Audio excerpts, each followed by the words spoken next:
कक्षा 9 और 11वीं के छात्रों, मैं संतुलित और असंतुलित बल से आपका परिचय करवाने के पूर्व एक एक सर्वव्यापी बल के बारे में आपको बताऊंगा, जिसका नाम घर्षण बल है। बच्चों, आप सभी इस बात से परिचित हैं कि घर्षण बल आपके दैनिक जीवन में कार्य करता है। जैसे किसी गेंद को आप लुढ़काते हैं तो आप देखते हैं कि थोड़ी देर के बाद वो गेंद रुक जाती है। तो कभी आपने सोचा कि ऐसा क्यों होता है? तो इसके कारण में जाने के लिए हमें एक घर्षण बल के कंसेप्ट को समझना पड़ेगा। बच्चों, ये जो घर्षण बल है, ये दो सतहों के बीच लगता है। जब आपकी बॉल दूर जाकर रुक जाती है तो इसका मतलब ये हुआ कि पृथ्वी की जो सतह है वो उसको रोकने का प्रयास कर रही है। यहाँ पर आपको गुरुत्वाकर्षण बल और घर्षण बल के बीच अंतर स्पष्ट होना चाहिए। घर्षण बल जो है दो सतहों के बीच लगता है। तो पहला पॉइंट ये ध्यान रखना है कि दो सतह आवश्यक हैं घर्षण बल के लिए, और उन्हीं के बीच वो कार्य करता है। एक उदाहरण से हम समझने का प्रयास करेंगे।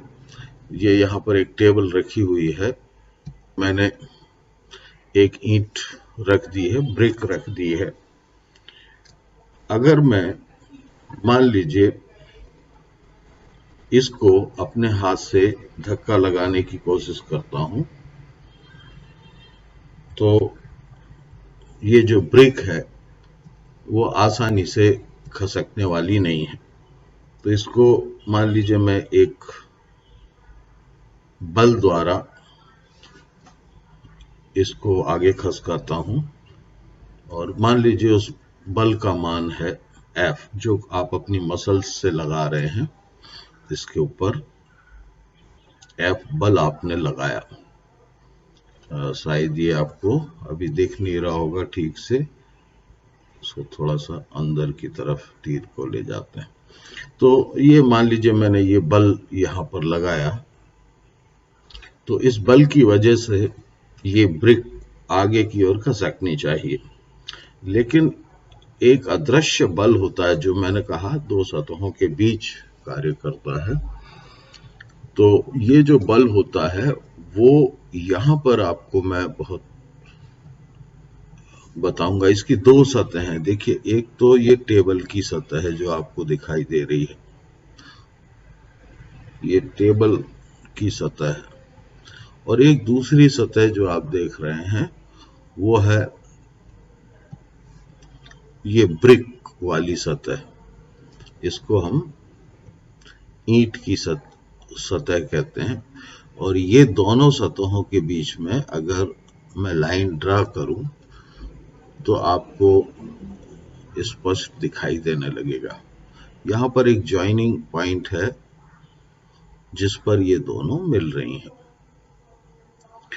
तो इस पॉइंट पर दोनों सतहों के बीच एक विरोधी बल लगता है जिसे हम घर्षण बल कहते हैं, और ये आपके द्वारा लगाए गए बल के विपरीत दिशा में कार्य करता है।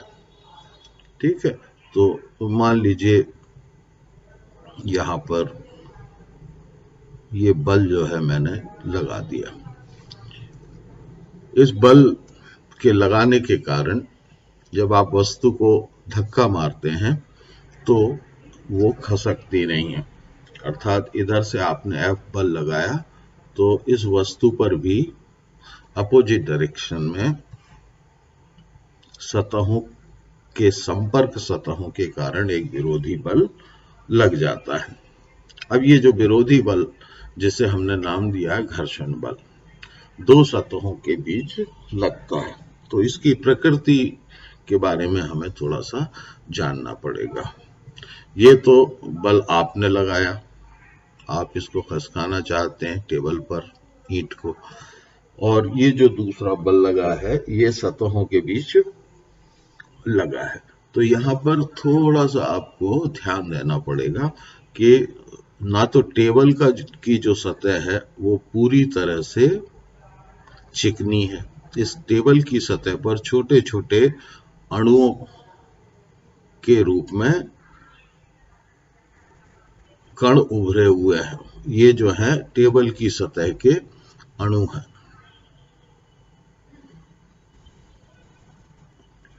ये अणु जो आपको दिखाई दे रहा है। इसी तरह से ये जो ईंट के नीचे वाली सतह है, इस सतह के बारे में भी जब हम सोचेंगे तो इस सतह पर भी नीचे की तरफ यहां पर कुछ अणु होंगे।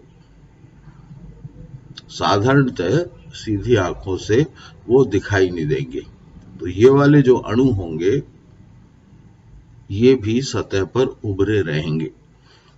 तो ईंट की आंतरिक सतह, नीचे वाली सतह और टेबल की ऊपर वाली सतह के अणु एक दूसरे को,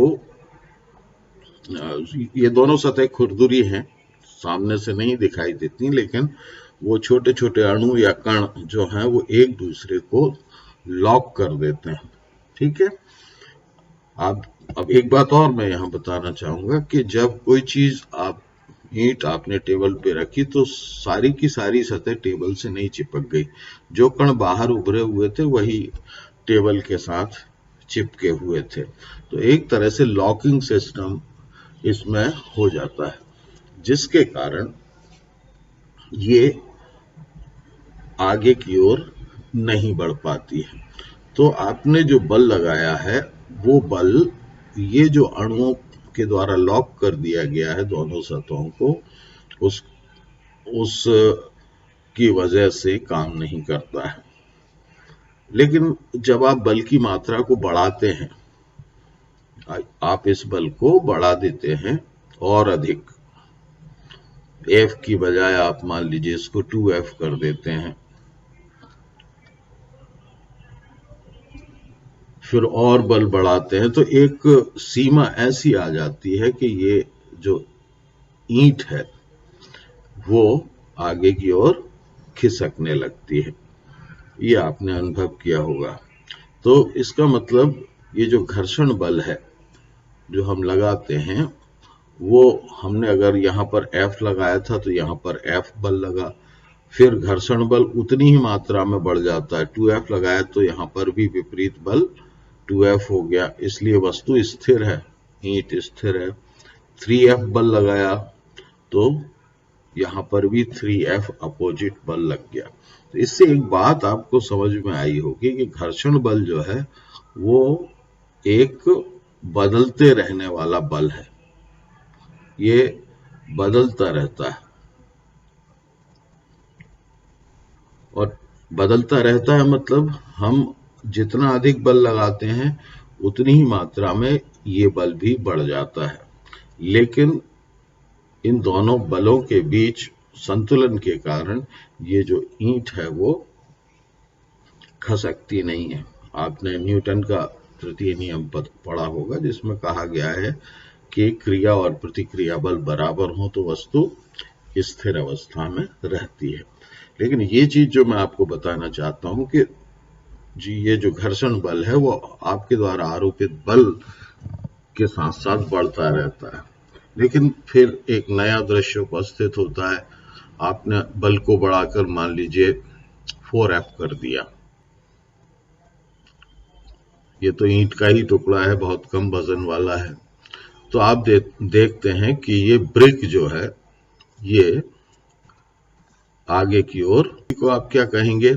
इसका मतलब ये हुआ कि हमने जब बल लगाया तो उसकी मात्रा घर्षण बल जो विरोधी बल था, गति विरोधी, उस बल से अधिक हो गई। तो इस तरह से ये ईंट गति करने लगती है। तो घर्षण बल के बारे में आप ध्यान रखिए कि ये जो बल होता है वो एक सीमा तक बढ़ता है और उसके बाद आपतित बल जब बहुत ज्यादा हो जाता है तो वस्तु में विस्थापन उपस्थित हो जाता है। तो ये मैंने आपको घर्षण बल की बहुत ही महत्वपूर्ण हमारे दैनिक जीवन में इसलिए है क्योंकि घर्षण बल की वजह से ही हम चल पाते हैं। अगर हमारे पैरों और जमीन के बीच में कोई तरल पदार्थ हो तो हम फिसल जाते हैं। तो ये घर्षण बल जो है बहुत महत्वपूर्ण है दैनिक जीवन में। बहुत सारे इसके उदाहरण आपको मिल जाएंगे।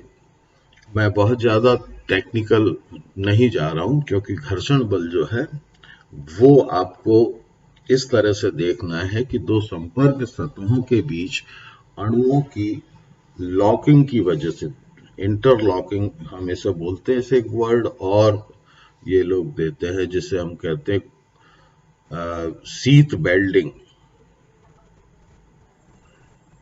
शीत बेल्डिंग, बेल्डिंग शब्द से आप सभी परिचित हो। बेल्डिंग का मतलब है किसी चीज को किसी के साथ बेल्ड कर देना। आपने बेल्डिंग मशीन्स में देखा होगा।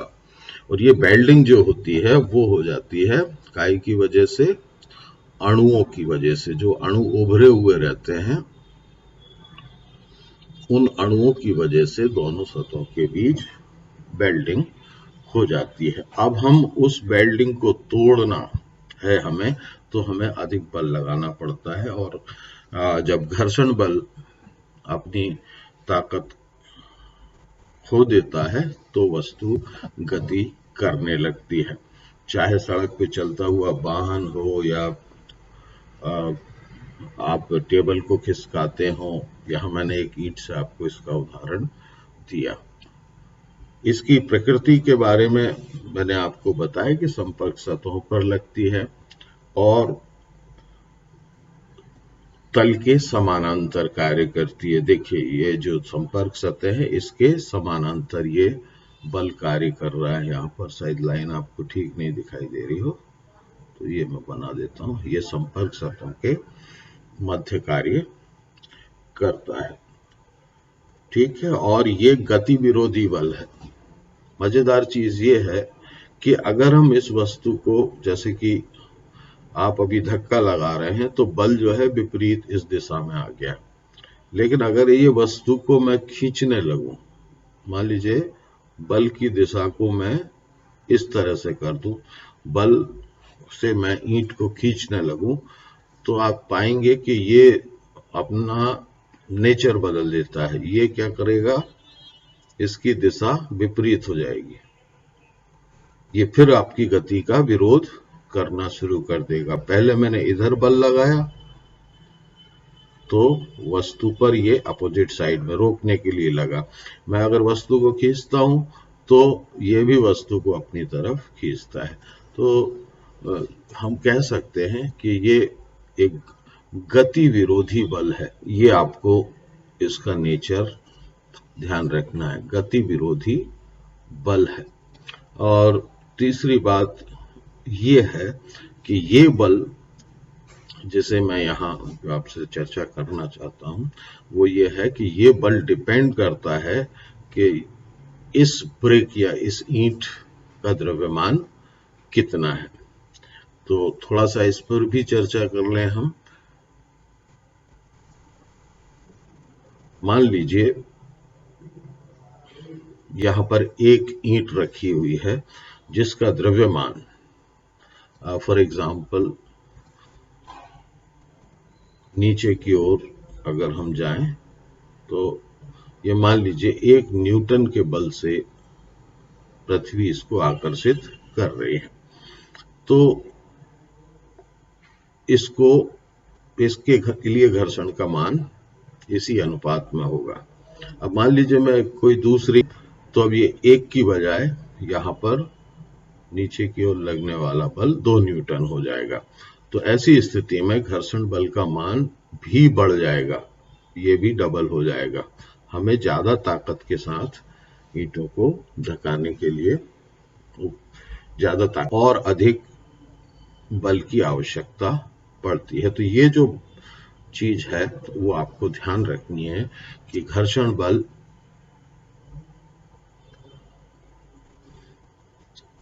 डिपेंड काय पे करता है?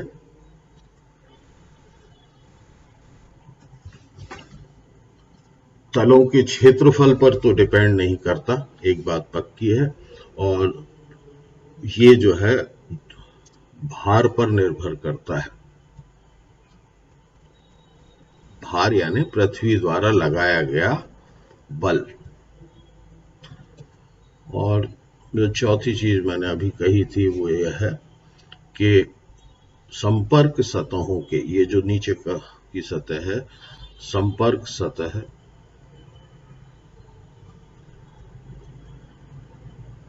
के क्षेत्रफल पर निर्भर नहीं करता। तो आप मोटे तौर पर चार चीजें घर्षण के बारे में समझ गए हैं। दो सतहों के बीच, दूसरा गति विरोधी है, तीसरा ये द्रव्यमान पर निर्भर करता है, और चौथा क्षेत्रफल पर निर्भर नहीं करता। अब बहुत सारी चीजें हम वैसे देख सकते हैं कि कैसे घर्षण को कम किया जाए। तो ऑयल लगाकर, बहुत सारे स्नेहक इस्तेमाल करके हम घर्षण बल को कम कर सकते हैं।